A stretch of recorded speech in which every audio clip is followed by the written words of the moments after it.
आखिर संविधान इस पूरी बात पर क्या कहता है, क्या चर्चा यहाँ पर संविधान में जो है हो सकती है, और यहाँ उप मुख्यमंत्री पद की जो बात की जाती है कि व्यवस्था क्यों नहीं है और किस तरीके से अगर बाकी जो सरकारें हैं वो व्यवस्था चला रही हैं, तो क्या राजस्थान में बीजेपी के साथ साथ और भी राज्य में जो है मुख्यमंत्री पद जो है उनसे छीना जाएगा।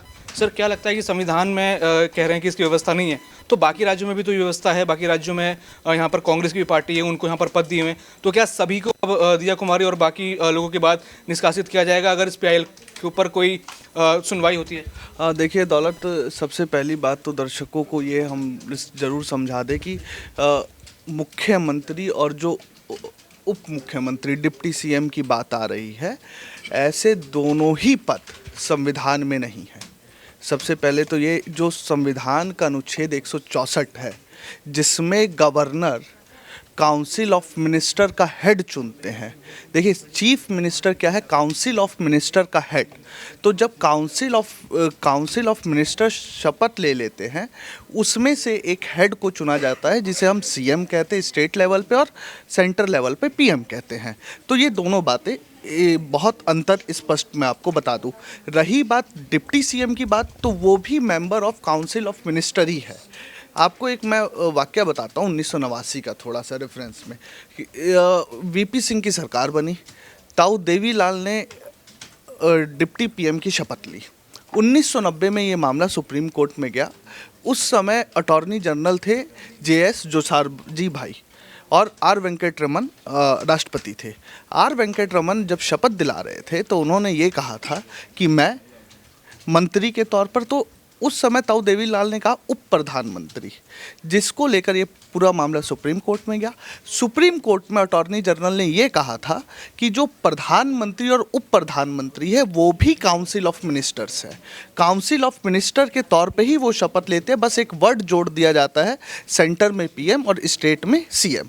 मामला जो पूरा फंसा है वो इस बात पर फंसा है कि जो राजभवन से निमंत्रण पत्र निकले हैं उसमें डिप्टी सीएम लिखा गया है, जिसका कोई एक तरीके से कॉन्स्टिट्यूशनली वैलिडिटी नहीं है, रेफरेंस नहीं है। 167 में जो हमारा थर्ड शेड्यूल है कॉन्स्टिट्यूशन का, जिसमें ओथ को हम कंसिडर करते हैं, उसमें भी मंत्री पद की शपथ के बारे में कहा गया है।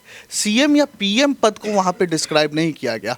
तो सुप्रीम कोर्ट में पहले से इस बात को लेकर व्याख्या 1990 में ही आ गई है कि they all are a council of ministers.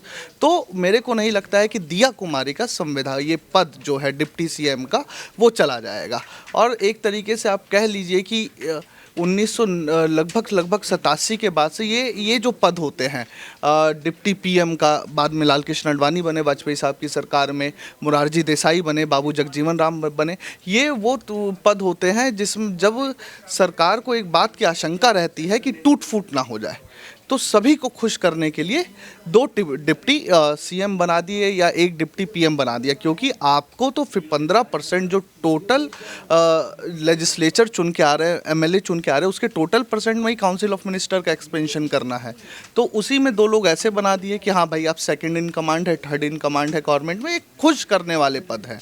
लेकिन अगर आप इसके संवैधानिक मूल्यों की बात करें तो ये रद्द होने वाला नहीं है, क्योंकि शपथ जो ली गई है, अगर आप उस शपथ को सुने तो वो काउंसिल ऑफ मिनिस्टर के तौर पे ही ली गई है।